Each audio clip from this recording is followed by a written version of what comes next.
Madame, mademoiselle, monsieur, bonjour. Aujourd'hui, une petite vidéo pour vous expliquer un petit peu, pour vous montrer, pas vous expliquer, vous montrer comment je fonctionne pour améliorer mon sol, comment je fais tous les ans pour essayer d'avoir un sol de plus en plus fertile, en sachant que ceux qui connaissent ma chaîne et ceux qui me suivent savent que ici on est sur un terrain argileux, dur comme du caillou en fait, hein, très compact. Donc voilà comment je fais, je vous montre ça tout de suite, c'est parti.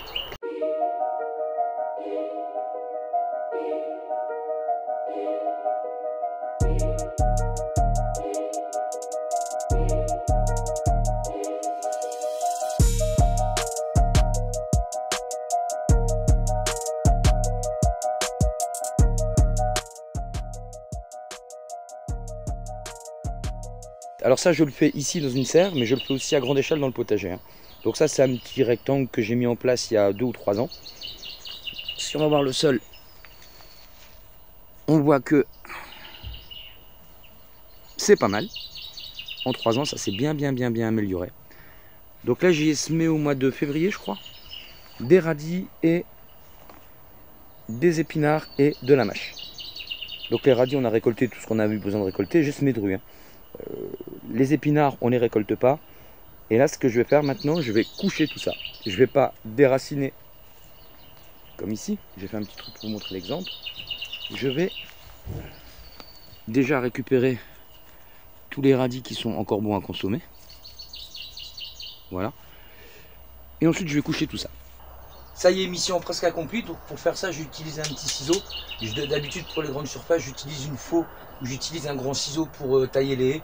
Là c'est là-haut, j'ai eu la flemme d'aller les chercher. Comme la surface était petite, je me suis amusé à faire ça au ciseau. Ça va tout seul. Donc l'intérêt de laisser les racines dans le sol, c'est que ça va nourrir la vie du sol. L'intérêt de couper ça et de coucher ça, de pas l'amener au compost, c'est que ça va se décomposer sur place et que ça va également nourrir le sol. Donc je vais terminer de couper ce qui reste à couper.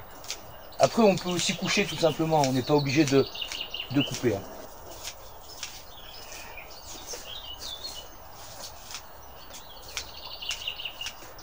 Alors maintenant, deuxième étape, je vais y mettre un petit peu de biochar. Alors le biochar c'est quoi? Je vous en ai déjà parlé. C'est un charbon, mais c'est pas du charbon de bois.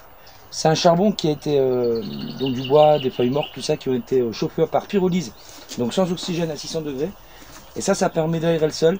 C'est une maison pour les micro-organismes. Ça permet de garder l'eau. Enfin, ça a plein d'avantages, quoi. Donc, je vais mettre un petit peu de biochar.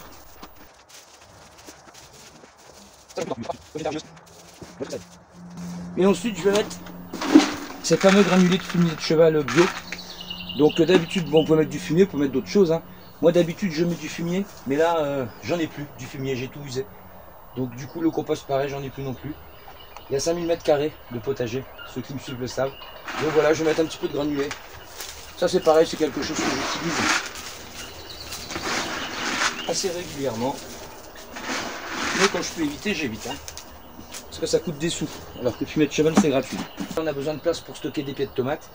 Les pieds de tomates, on les voit, je ne sais pas si on les voit là sur la caméra, mais de ce côté-là ils sont petits et on doit les rempoter dans des pots comme ça.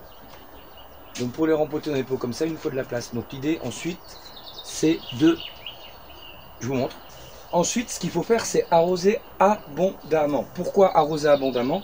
Parce que c'est là que la vie du sol va se réactiver. C'est là que les vers de terre vont arriver. C'est là que les bactéries vont se réveiller. C'est là que tout va se remettre en route. Donc le fait d'arroser abondamment, ça va permettre au sol de redémarrer en fait. Et quand je dis abondamment, c'est abondamment. C'est pas un arrosoir.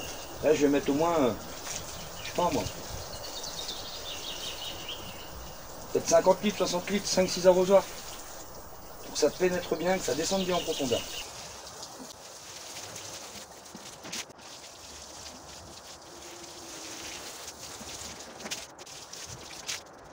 Une fois que j'ai bien arrosé, je vais y mettre du foin, un petit peu de foin. Bien étalé. Une fois le foin posé, rebelote. Je réarrose encore abondamment. Il faut vraiment que ce soit trempé. Alors quel intérêt d'avoir fait tout ce schmilblick, d'avoir mis du biochar, d'avoir mis de l'engrais bouchon cheval bio, d'avoir laissé les racines dans la terre, d'avoir coupé les feuilles des radis, les feuilles des épinards sans les mettre au compost, en les laissant sur place, et après d'avoir rajouté du foin. Les intérêts, c'est que je fais deux choses en faisant comme ça, et même trois choses parce que j'ai pas fini. Première chose, grâce au bouchon de fumier de cheval composté, je vais nourrir les plantes que je vais implanter là-dedans. Je ne vais pas nourrir la vie de mon sol. Et par contre, grâce aux racines, grâce aux feuilles vertes et grâce au foin, là je vais nourrir la vie du sol. Ce qui veut dire que non seulement j'apporte un petit coup de fouet pour les plantes que je vais implanter, mais tout ce que je mets là, le foin, les racines et les feuilles vertes, ne sera pas disponible pour les plantes immédiatement. Ce sera disponible pour les plantes une fois que la nature l'aura décomposé, une fois que la vie du sol l'aura décomposé. Donc en faisant cette action, je nourris le sol et je nourris les plantes. Et en plus, le fait de nourrir le sol, ça va me permettre de moins en moins de nourrir les plantes, puisque le sol, il a 3 ans ce sol. Hein. Le sol va être de plus en plus vivant et de plus en plus fertile, quoi. Hein. Donc, dernière étape maintenant, je me suis amusé à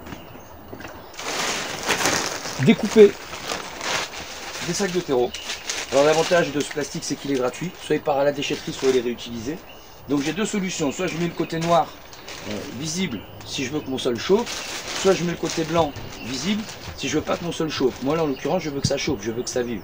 Alors ça c'est pareil, le fait de bâcher le sol comme ça a plusieurs avantages. Premier avantage, ça va réchauffer mon sol. Deuxième avantage, ça va garder l'humidité du sol. C'est pour ça que j'ai beaucoup arrosé. Et ça va donc permettre à la vie du sol de se développer beaucoup plus rapidement.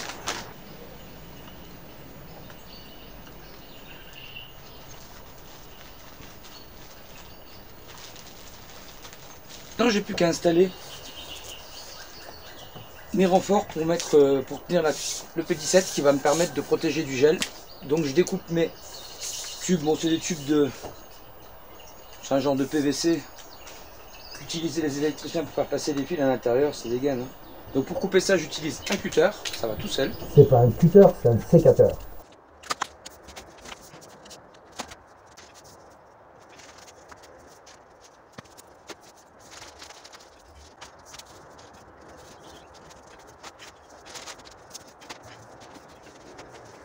Sans trop me prendre la tête, ça m'a pris à peu près 1 heure ou 2, je sais pas, je calcule pas le temps, moi je m'en fous.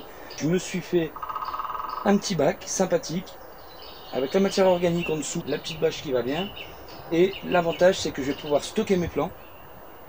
Et je vais pouvoir tout de suite maintenant implanter mes tomates. Parce que là je vais mettre des tomates. Je vais mettre à peu près une douzaine de pieds de tomates ici. Donc je vais immédiatement, malgré que je vais pouvoir stocker mes pots, faire une petite croix et implanter mes pieds de tomates.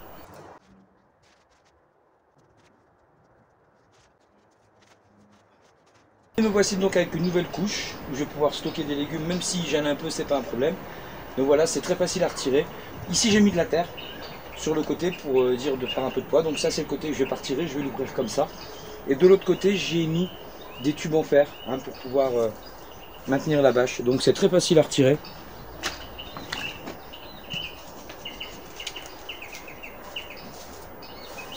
Il suffit de retirer les 3 tubes en fer qu'il y a là. Et ouvrir la chose.